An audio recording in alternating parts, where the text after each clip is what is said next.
ضرب النبي صلى الله عليه وسلم على فخذي فقال: يا أبا هريرة، هؤلاء الثلاثة هم أول من تسعر بهم النار. hawa watu watatu, ewe Aba Huraira, ndio watu wa kwanza watakaochomwa katika moto wa Allah subhanahu wa ta'ala. thumma dhakara qari'a al-Qur'an والمجاهد في سبيل الله والذي ينفق ماله.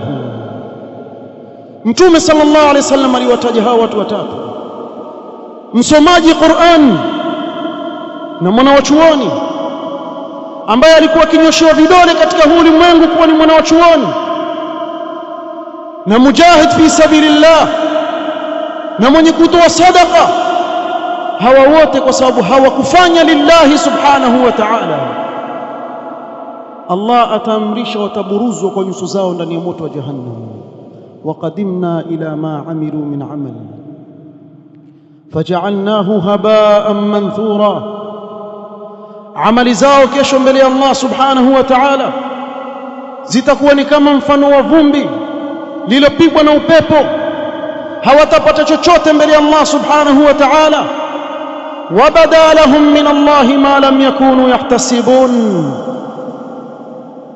wallahi kama kuna aya inayotisha sana kwa wale tunaofanya amali zetu kisha hatuchungi kuwa na ikhlas katika amali tunazofanya.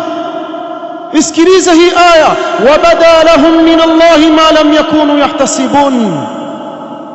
kesho utakwenda kukuta mbele ya Allah subhanahu wa ta'ala mambo ambayo hukuyapigia hisabu. watarajia una malipo makubwa mbele ya Allah subhanahu wa ta'ala, lakini kwa nia mbovu uliyokuwa nayo katika huu ulimwengu usipate chochote mbele ya Allah subhanahu wa ta'ala.